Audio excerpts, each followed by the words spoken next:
چونکہ وہی 9-10 لاکھ کیوسک کا ریلا جو ہے وہ اب جنگ اور ملحقہ ڈسٹرکٹ کی جانب بڑھ رہا ہے، اور یہاں پہ چلیں نقصان نہ کرے آگے جب یہ تینوں دریا یعنی راوی، چناب اور ستلج، اور تینوں میں فلڈ ہے، یہ جب سندھ میں گریں گے، ادھر سے تربیلا ہمارا 100% ہو چکا ہے، اگر اس میں سے باہر نکلے گا پانی ریلیز کریں گے تو سندھ میں کیا حال ہوگا اور آگے کیا پریپیئرڈنیس ہے یہ دیکھنا باقی ہے۔ لیکن ایک چیز طے ہے، نقصان ہوا، لوگ مثلاً آج کی جو پی ڈی ایم اے کی سٹیٹمنٹ ہے، انہوں نے کہا جی صرف چناب کے ارد گرد کے علاقوں میں انہوں نے 10,09,000 بندہ ریسکیو کیا، یعنی 1 ملین بندہ ریسکیو کیا ہے۔ اس سے آپ اندازہ لگائیں کہ اس سیلاب کا میگنیٹیوڈ کیا تھا۔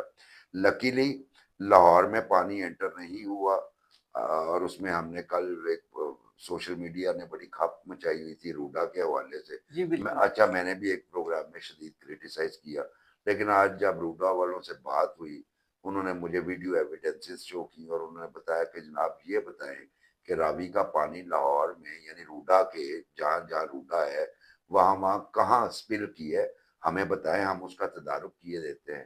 تو میرے پاس کوئی جواب نہیں تھا، جبکہ انہوں نے جو مجھے سی سی ٹی وی فوٹیجز دکھائیں وہ شاندار تھی، مطلب میں شرمندہ ہوا، تو لاہور میں داخل نہیں ہوا، لیکن اس کے ساتھ ساتھ اگر آپ دیکھیں آگے ڈسٹرکٹس قصور سے لے کے بہاول نگر، منڈی بہاؤدین، وہاں پہ خطرات اپنے قصور میں تو ہوئی ہیوی ایویکویشن، آگے بھی ابھی جب ریلا آگے جائے گا تو مزید ہوگی۔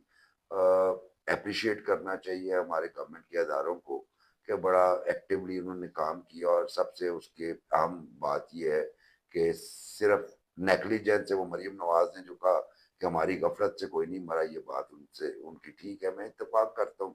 6 افراد جان سے گئے، 3 مسنگ ہیں، اس کے علاوہ جو بارشوں میں کرنٹ لگنے وغیرہ سے جو جاتے ہیں وہ ملا کے 17 ہوتے ہیں، جس کا مطلب ہے کہ ہمارے اداروں نے، اور خصوصی طور پہ ریسکیو کرنے والے اداروں نے، جس میں ہمارا ریسکیو 1122 ہے، اور اس کے بعد پولیس ہے، اور اس کے بعد آرمی ہے، انہوں نے بڑا اچھا کام کیا۔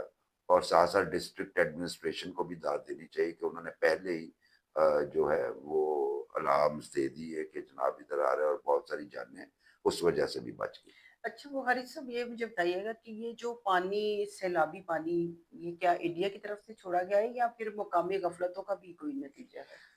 دیکھیے آپ نے انڈیا کی جانب سے تو پانی چھوڑا جانا تھا، انہوں نے آپ کو 3 وارننگز بھی دی، پھر ہم نے اسے کہا کہ ابھی بم مار دی ہے۔ مسئلہ یہ ہے کہ انڈیا کے سارے ڈیم جو تھے وہ 100% پہ چلے گئے تھے، اور انڈین سائڈ پہ جو تباہی ہوئی ہے وہ شاید پاکستان سے زیادہ ہی ہے اگر دیکھا جائے تو۔ ہم، اگر ان کے پاس بھی کوئی آپشن نہیں تھی سوائے اس کے کہ پانی ریلیز کرتے، اور دوسری صورت یہ تھی کہ ان کے ہیڈ ورکس بھی، یعنی مادھو پور اطلاع ملی ہے، اور میں بڑے آپ کو کریڈیبل سورسز سے بتا رہا ہوں کہ مادھو پور ہیڈ ورکس جو ان کا ہے وہاں سے، وہاں کے 2 گیٹ ٹوٹ گئے ہیں واٹر پریچرز، جس کی وجہ سے واٹر ریلیز جو ہے وہ زیادہ ہو گیا، ورنہ وہ کنٹرول ہی ہونا تھا۔ لیکن بہرحال ہمیں میرا خیال ہے کہ دوسرے کو مرد الزام ٹھہرانے سے پہلے حقائق کا جائزہ لینا چاہیے۔ ادھر بھی جو کیچمنٹس دریا کی ہوتی ہیں، یعنی جو پیچھے بھی یہ ہماچل سے آتا ہے جو ستلج ہے، اور پھر آپ کے گنڈا سنگھ سے انٹر ہوتے ہوئے آگے بہاول پور تک، اور پھر پنجنت پہ جا کے ضم ہو جاتا ہے، تو پیچھے کتنی تباہی لے کے آیا۔ وہاں پہ اس سے زیادہ بارشیں ہو رہی ہیں ان علاقوں میں، وہاں بھی انفراسٹرکچر تباہ ہو رہے ہیں، وہاں بھی پانی اسی طرح تباہی مچا رہا ہے۔ تو پانی چھوڑنے کے علاوہ انڈیا کے پاس کوئی آپشن نہیں تھی، تو وہ انہوں نے چھوڑا۔ لیکن یہاں پہ مثلاً آپ کی ریکارڈ ٹوٹا ہے سیالکوٹ میں بارشوں کا، پھر پچھلے سال کی نسبت 40% زیادہ بارشیں ہوئی ہیں۔ بارش ہوئی۔ چلیے ہم اس کو پنجاب کو ذرا ہٹ کے آپ دیکھ لینا، مثلاً جی بی میں انڈیا تو نہیں تھا، کے پی میں انڈیا کا تو کوئی عمل دخل نہیں تھا۔ سو یہ ایک نیچرل ڈیزاسٹر ہے جس میں انڈین پانی نے اپنا رول پلے کیا ہے، لیکن یہ ڈیزاسٹر آلریڈی جب انڈیا نے پانی ریلیز نہیں کیا تھا اس وقت بھی تو فلڈ الرٹ آ رہے تھے نا۔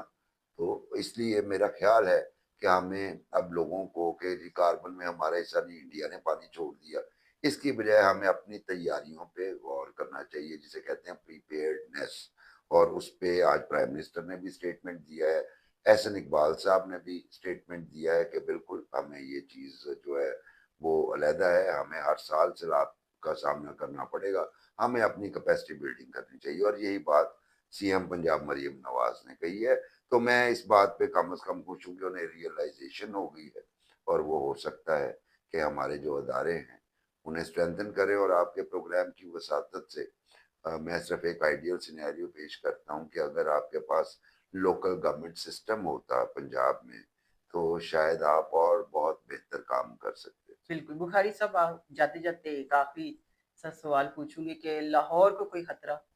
جی, ابھی جو خطرہ تھا وہ تقریباً ٹل چکا ہے, کیونکہ واٹر جو دوپہر تک تھا وہ لیول انکریز ہو رہا تھا, لیکن ابھی جو ہے وہ لیول ڈکریز ہونے کے امکان ہے. 6 بجے کے بعد کہا جا رہا تھا کہ وہ ڈکریز ہونا شروع ہو جائے گا, جس کا مطلب ہے کہ لاہور کا خطرہ ٹل گیا ہے. اور لاہور کی کیپیسٹی جو ہے وہ 2 لاکھ ہے, تو ابھی تک 2 لاکھ ٹچ نہیں ہوا تازہ ترین اطلاعات تک.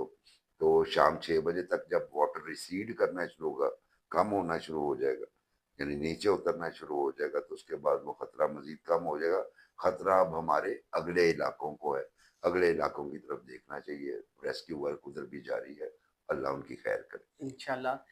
ناظرین, حکومت تو اقدامات کر رہی ہے, لیکن یہ اقدامات تو بنیادی طور پہ اس وقت کرنی چاہیے جب سیلاب آنے سے پہلے, جب الارمنگ صورتحال پیدا ہوئی تھی. تو امید ہے کہ حکومت آئندہ جو ہے وہ اقدامات ضرور کرے گی.